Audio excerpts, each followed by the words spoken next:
नमस्कार दोस्तों, मैं प्रमोद शर्मा आप सभी का अपने चैनल पे स्वागत करता हूं। तो मैं आज आपको वर्ब पढ़ाने जा रहा हूं। तो इससे पहले अगर आपने हमारा चैनल सब्सक्राइब नहीं किया है तो प्लीज़ सब्सक्राइब कीजिए। सब्सक्राइब करने से आपका कोई पैसा नहीं कटता है। हमारे अगले वीडियो की नोटिफिकेशन आप तक पहले पहुंचे, इसके लिए आपको सब्सक्राइब करना और साथ में बेल आइकन का बटन दबाना ज़रूरी है। तो इसके लिए हमारे चैनल को ज़रूर सब्सक्राइब कीजिए ताकि हमारी अगली वीडियो की नोटिफिकेशन आप तक पहुंच सके। ऐसा करने से आपका कोई पैसा नहीं कटता है, ठीक है। तो शुरू करते हैं। मैं आज आपको बताऊंगा वर्ब के बारे में, ठीक है। तो वर्ब आप जानते ही हैं, वर्ब माने क्रिया होता है, काम का करना या होना क्रिया कहलाता है। हिंदी का कोई भी वाक्य जिसके पीछे ना आता हो वो क्रिया यानी वर्ब कहलाता है। पढ़ना, लिखना, चलना, खेलना, कूदना, ठीक है, ये सारा आपका जो एक्शन बताए वो वर्ब होता है। तो वर्ब वो होता है जो हमें एक्शन बताता है, ठीक है। तो इसके अलावा एक्शन के अलावा और क्या क्या बता सकता है वर्ब। तो जो वर्ब होता है वो एक एक्शन बताता है, यानी वर्ब का काम होता है इंडिकेट करना, यानी सूचित करना, संकेत करना, एक्शन के बारे में बताना। इसके अलावा state of being of people और थिंग, तो वस्तु या व्यक्तियों की स्टेट बताना, स्टेट ऑफ बीइंग बताना कि वो किस अवस्था में है, इसकी जानकारी बताना। इसके अलावा प्रोसेसेस बताना और कंडीशन बताना। तो ये काम वर्ब का होता है, ठीक है। और किसी भी सेंटेंस में वर्ब का आना बहुत ज़रूरी होता है। अगर हम लिखते हैं आई और हम लिखते हैं गो, आई गो, तो आई गो में भी देखोगे तो आई सब्जेक्ट है और गो वर्ब है। तो यानी ये एक पूरा सेंटेंस है, तो इस सेंटेंस में एक वर्ब का आना बहुत ज़रूरी हुआ। तो इस प्रकार हम कह सकते हैं कि ये जो आई है ये सब्जेक्ट है और इसके बाद जो ये वर्ब है ये प्रेडिकेट का पार्ट है। तो हम कह सकते हैं कि जो वर्ब होता है वो एक प्रेडिकेट का पार्ट होता है। तो उम्मीद करता हूँ आपको इतना समझ में आ गया होगा कि वर्ब क्या शो करता है। तो वर्ब इंडिकेट करता है एक्शन को, state of being of people और थिंग को, प्रोसेसेस को और कंडीशन को, ठीक है। और कुछ हैपनिंग होना भी बताता है, ठीक है, होना भी बताता है। तो अब हम आगे पढ़ते हैं। आगे लिखा है हमारा,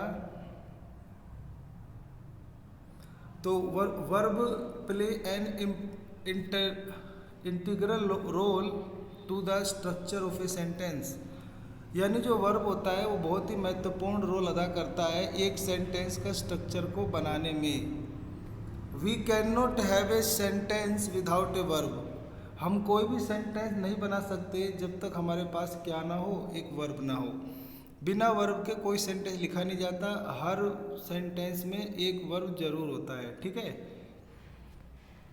तो हम कह सकते हैं कि जो एक सेंटेंस होता है उसमें सेंटेंस में मेनली दो पार्ट होते हैं। आप बचपन मतलब छोटे से ही पढ़ते आ रहे हैं कि एक सब्जेक्ट होता है जिसमें डूअर होता है, ठीक है, डूअर या रिसीवर होता है।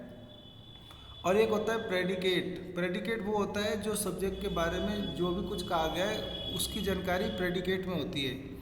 तो प्रेडिकेट में होते हैं वर्ब और अदर वर्ड, ठीक है, जो सब्जेक्ट के बारे में बता रहे होते हैं, सब्जेक्ट की सूचना दे रहे होते हैं या सब्जेक्ट कुछ कर रहा होता है उसके बारे में बताते हैं।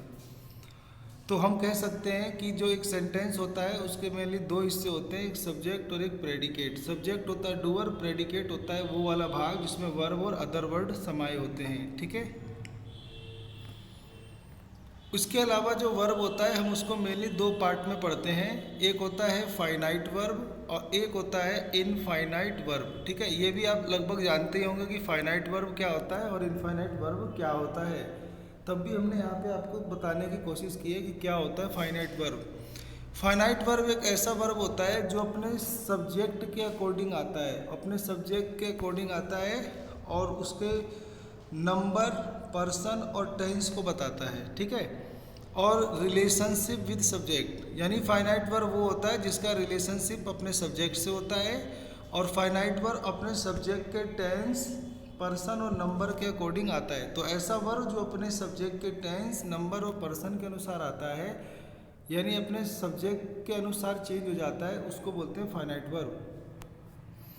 और नॉन फाइनाइट वर्ब वो होता है जो कि नॉट रिलेशनशिप विद सब्जेक्ट, जिसका संबंध सब्जेक्ट से नहीं होता है, इसके सब्जेक्ट के नंबर, पर्सन और टेंस से कोई लेना देना नहीं है। देखो यहाँ पे टेंस पे क्रॉस लगा हुआ है, तो इसका मतलब नॉन फाइनाइट वर्ब वो होते हैं जिसको जो अपने सब्जेक्ट से रिलेशन नहीं रखते हैं, इनका सब्जेक्ट से कोई लेना देना नहीं है, ये अपने सब्जेक्ट के नंबर, पर्सन और टेंस के अनुसार चेंज नहीं होते, बदलते नहीं हैं, ठीक है। तो नॉन फाइनाइट वर्ब जो होते हैं वो 3 तरह के मेनली पढ़े जाते हैं। एक होता है जीरंड, ठीक है। जीरंड क्या होता है? वर्ब की फर्स्ट फॉर्म प्लस आईएनजी से बना हुआ कोई ऐसा वर्ड जो वाक्य में सब्जेक्ट या ऑब्जेक्ट का काम करता है, उससे बोलते हैं जीरंड। ऐसे लिखा है। दूसरा होता है नॉट फाइनाइट वर्ब में इन्फिनेटिव। इन्फिनेटिव वो होता है जो 2+V1। 2+V1 भी क्या होता है? सेंटेंस में सब्जेक्ट या ऑब्जेक्ट का काम करता है, यानी नाउन प्रोनाउन का काम करता है। ऐसे ही एक होता है पार्टिसिपल्स। तो पार्टिसिपल्स हमने सुना होगा पार्टिसिपल्स कि पार्टिसिपल्स कितने टाइप के होते हैं। तो पार्टिसिपल्स मेनली 2 टाइप के होते हैं, लेकिन एक तीसरा भी बताया जाता है। तो पहले हम 2 की बात करते हैं, जिसमें होता है एक प्रेजेंट पार्टिसिपल, एक होता है पास्ट पार्टिसिपल। अगर वर्ब की first form plus ING sentence में एडजेक्टिव का काम करता है तो इसे बोलते हैं प्रेजेंट पार्टिसिपल। और पास्ट पार्टिसिपल वो होता है जब वर्ब की थर्ड फॉर्म जब सेंटेंस में एडजेक्टिव का काम करता है तो इसे बोलते हैं पास्ट पार्टिसिपल। तो ज़्यादातर वर्ब की थर्ड फॉर्म जो होती है ना वो डी, ईडी और टी पे ख़त्म होते हैं, ठीक है। जैसे प्ले, प्लेड, प्लेड, ठीक है। ऐसी स्लिप, स्लेप्ट, स्लेप्ट। तो ज़्यादातर डी, ईडी या टी पे ख़त्म होते हैं, वो होते हैं पास्ट पार्टिसिपल। और एक तीसरा होता है जिसे बोला जाता है परफेक्ट पार्टिसिपल। परफेक्ट पार्टिसिपल कैसे बनता है? तो हैविंग, HAVING, हैविंग के साथ अगर हम वर्ब की थर्ड फॉर्म जोड़ देते हैं तो ये आपका बन जाता है परफेक्ट पार्टिसिपल। इसको हम बाद में देखेंगे। अभी के लिए हम मान रहे हैं पार्टिसिपल 2 होते हैं, प्रेजेंट और पास्ट। वर्ब की फर्स्ट फॉर्म प्लस आईएनजी अगर सेंटेंस में सब्जेक्ट का काम मतलब एडजेक्टिव का काम करे तो प्रेजेंट पार्टिसिपल, और वर्ब की थर्ड फॉर्म कहलाता है पास्ट पार्टिसिपल अगर वो सेंटेंस में एडजेक्टिव का काम करता है। अगर आप एडजेक्टिव के बारे में नहीं जानते हैं तो हमारे वीडियो में जाकर प्लेलिस्ट में आपको एडजेक्टिव के बारे में जानकारी मिल जाती है, वहाँ से आप अपनी एडजेक्टिव की जानकारी को क्लियर कर सकते हो। अगर आपको ये सब भारी वर्ड समझ में नहीं आ रहे हैं तो उसके पीछे बहुत सारे कारण हो सकते हैं कि आपको कई चीज़ों की जानकारी ना हो। तो आप अगर सीक्वेंस वाइज हमारी वीडियो को प्लेलिस्ट में जाके इंग्लिश बेसिक का पूरा प्लेलिस्ट है, वहाँ से अगर आप देखना शुरू करते हैं तो आपकी इंग्लिश में पकड़ अच्छी बनती है। आप subject, object, predicate, verb, finite verb, ये सब चीज़ें आप समझना शुरू कर देंगे, ठीक है। तो उम्मीद करता हूँ कि ये सब आप ना जानते होंगे। नहीं जानते तो ज़रूर आप अपना समय ना गंवाएं, आप अपना प्लेलिस्ट में जाके वहाँ से हमारा इस पे सीख सकते हैं, ठीक है। तो आगे बढ़ते हैं। मैंने एक सेंटेंस लिखा है यहाँ पे, आई स्विम एवरी डे। तो आई सब्जेक्ट है, स्विम क्या है? वर्ब है, और एवरीडे क्या है? ये टाइम ऑफ एक्शन बता रहा है, यानी ये एडवर्ब है, ठीक है। तो यहाँ पे जो आई है, आई स्विम एवरी डे, तो यहाँ पे देखोगे कि हमने ना आई जो है प्लूरल है, इसीलिए इसके साथ हमने वर्ब स्विम प्लूरल लगाया है। ऐसे लिखा है सी रीड्स मैनी बुक्स। तो जो सी है ये सिंगुलर है, तो इसीलिए वर्ब में क्या लगा? एस। तो किसी भी वर्ब में एस या ई एस जोड़ देने को बोल देते हैं कि वो सिंगुलर हो गया वर्ब। तो सब्जेक्ट अगर सिंगुलर है तो वर्ब भी सिंगुलर होना चाहिए, ये सब्जेक्ट अगर एग्रीमेंट में जाना जाता है। तो सी क्योंकि सिंगुलर है तो वर्ब सिंगुलर हमने लगाने के लिए रीड में एस जोड़ा है। तो यानी ये एक ऐसा वर्ब है जो अपने सब्जेक्ट के अकॉर्डिंग आया है। सब्जेक्ट सिंगुलर है तो इस वजह से इसमें एस लग गया है। तो ऐसे वर्ब को बोलते हैं फाइनाइट वर्ब। तो यहाँ पे जो रीड्स है वो फाइनाइट वर्ब है क्योंकि इसका सब्जेक्ट सिंगुलर है, सी है। तो सी रीड्स मैनी बुक्स, तो सी सब्जेक्ट है, ये फाइनाइट वर्ब है। और मैनी बुक्स, तो जो बुक्स है ये नाउन है और इसकी एक विशेषता यानी गिनती बता रहा है, काउंटिंग। तो मैनी यहाँ पे एडजेक्टिव है, सही है। ऐसे लिखा है he talked for several hours. He talked for several hour. अब देखो जो ही है ये एक ना सब्जेक्ट है और इस सब्जेक्ट के अकॉर्डिंग यहाँ पर हमने यहाँ पे टॉक्ड लगाया है जो कि वर्ब की सेकंड फॉर्म है, यानी ये पास्ट टेंस बना रहा है। तो यानी ये एक ऐसा वर्ब है जो अपने सब्जेक्ट के लिए आ रहा है और उसके लिए क्या बना रहा है? टेंस बनाने में हेल्प कर रहा है। तो इसको बोलते हैं फाइनाइट वर्ब जो कि एक एक्शन को बता रहा है। तो ही टॉक्ड फॉर सेवरल आवर्स, तो यहाँ पर ही सब्जेक्ट हुआ, टोक्ड वर्ब हुआ, फॉर प्रीपोजिशन हुआ, इस प्रीपोजिशन का ये नाउन हुआ आवर, और इस आवर की विशेषता बताने वाला ये सेवरल है, ये इसका क्या हुआ एडजेक्टिव हुआ। ठीक है, ऐसे लिखा है we are learning about Indian history.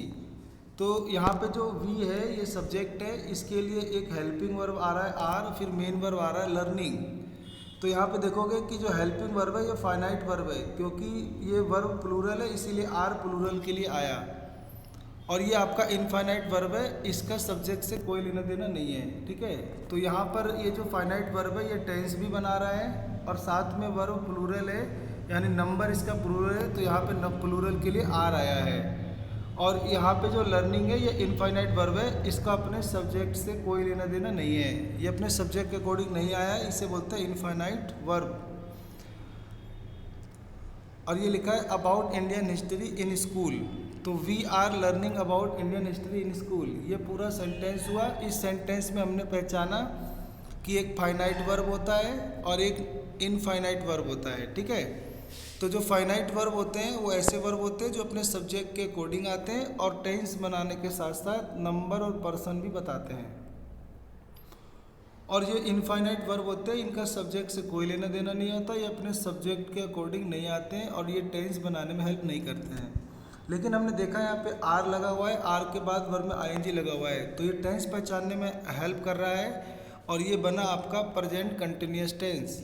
ये ऊपर वाला जो है आपका बना ही टॉक्ड फॉर सेवरल आवर्स, तो ये बना सब्जेक्ट, ये वर्ब, ये सेकंड फॉर्म है तो बना पास्ट टेंस।